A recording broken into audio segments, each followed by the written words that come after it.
Assalamualaikum warahmatullahi wabarakatuh.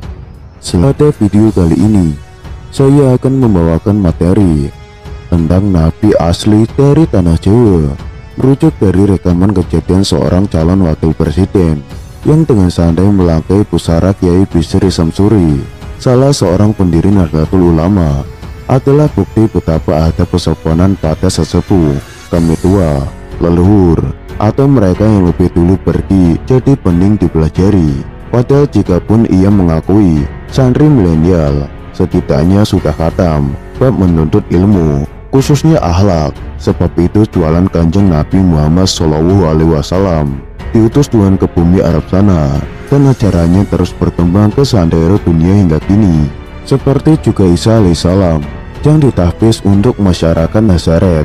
Saya yakin sepenuhnya jika Nabi Muhammad diangkat sebagai Rasul untuk buat Nabi Ismail alaihissalam di Jazirah Arabia. Beda tegasnya adalah ia membawa pesan agung demi merahmati alam semesta, tentu dengan teladan akhlaknya yang mulia. Selain soal tersebut, Islam yang diajarkannya merupakan agama dengan standar akal dan logika. Ini formula ajaran baru yang memadukan kaidah metafisika dalam balutan fisika dasar penciptaan jagat raya beserta isinya. Itulah kenapa Islam jadi begitu mudah diterima di belahan dunia manapun, termasuk di negeri keramat ini.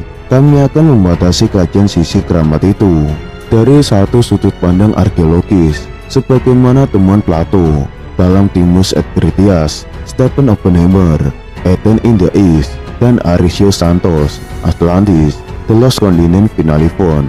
Berikut temuan terbaru para peneliti di Gunung Padang, Lembah Bada, dan Borobudur, peradaban besar 2-3 dimensi yang telah dikembangkan leluhur kita, telah disepakati sebagai yang tertua dalam skala dunia. Data faktanya sulit dibantah. Dari penelitian mereka lah mencuat nama Lemuria, Atlantis, dan Dwipantara. Ketiganya mengembangkan ajaran yang sama, Sundayana, pemujaan matahari. Percaya atau tidak, sampai hari ini kita masih menjalankan laku itu tanpa kesadaran yang utuh. Supaya kita tak kehabisan energi mengulas riwayat sepanjang 70.000 tahun ke belakang sana, cukup kami sodorkan nukilan dari sebuah naskah Layang Joyoboyo atau Layang Noto berdasarkan manuskrip yang dikumpulkan oleh Raden Mas J.R. Basuki dan Michel Swart, yang disusun dan dialihbahasakan oleh Pangeran Bendoro Sosetio dan Setio Hanjar Dewantoro. Ini merupakan bagian dari manuskrip kuno Gunung Klotok yang berisi wahyu Tuhan yang ditangkap oleh Cosono yang turun pertama kali pada 4336 sebelum Masehi. Angka tarik itu saja jauh lebih dulu 2000 tahun dari kelahiran Ibrahim alaihissalam di Ur Kasdim pada 2510 sebelum Masehi, Irak sekarang. Sebagai padri agama Samawi, perannya tak diragukan lagi. Ia adalah pembawa ajaran tauhid bagi Yahudi, Kristen, dan Islam. Namanya yang tersusun dari dua kosakata Ibrani, Ib dan Rahim, bisa diartikan dengan Bapak umat manusia yang penyayang. Menjadi wajar bila kemudian tiga agama Samawi itu punya kesamaan visi dalam ajarannya. Sebentar, kita tinggalkan Ibrahim di Ur kini. Kita menuju Mekah dan Madinah yang menjadi epicentrum ajaran Muhammad bin Abdullah. Islam yang ia bawa mendarat di sini nyaris sezaman dengan kehadirannya di dua kota suci itu, yaitu abad ke-6 Masehi, mengacu pada visi besar Cosono di atas. Artinya, kemapanan ajaran Sundayana kemudian mengalami perkawinan silang atau malah tergerus. Bagaimana cara membuktikannya?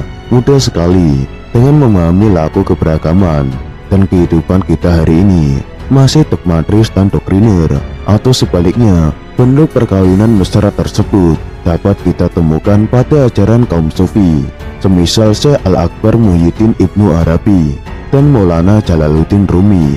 Dua mistikus besar Islam ini terkenal dengan teori emanasinya yang menyertakan matahari sebagai simbol puncak ketuhanan.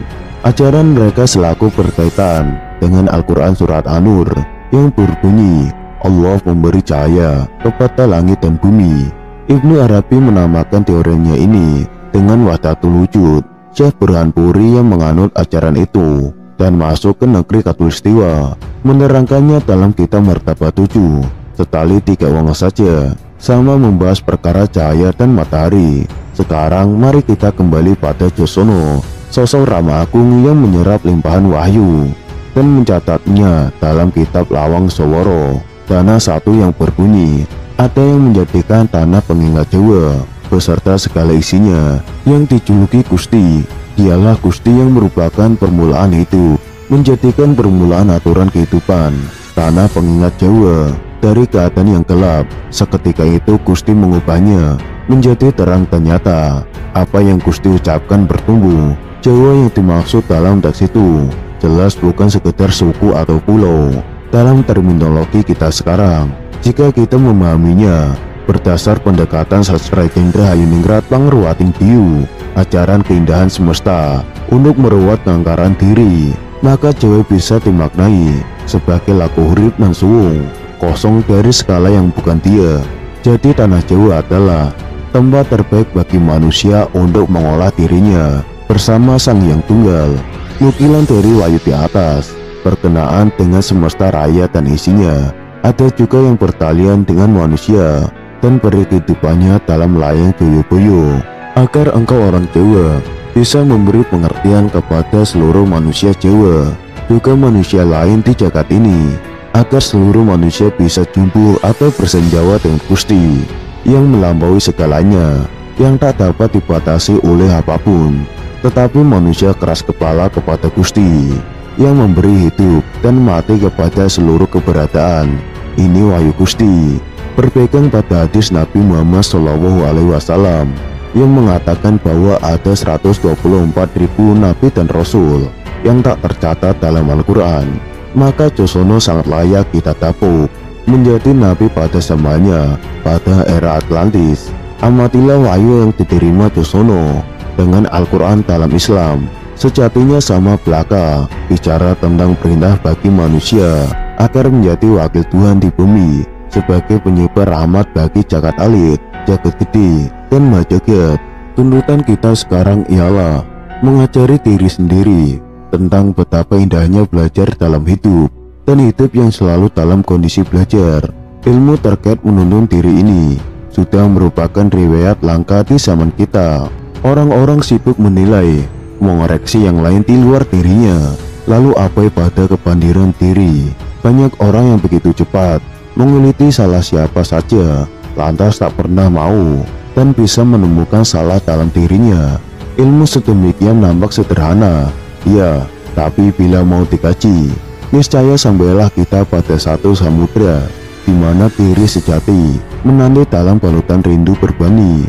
Pembelajar terbaik dalam hidup bukanlah mereka yang punya sederet gelar dan segudang prestasi, melainkan ia yang tahu diri, berikut dengan segala batas, potensi, daya, cipta, dan karsanya. Selama apapun kita masih ada di lebihnya. Jika sudah tahu punya kelebihan apa, maka tutupilah kekurangan itu. Hidup nan indah tak melulu soal manfaat dan perenungan, namun yang setiap detiknya adalah kesabaran mengeja huruf tanpa aksara.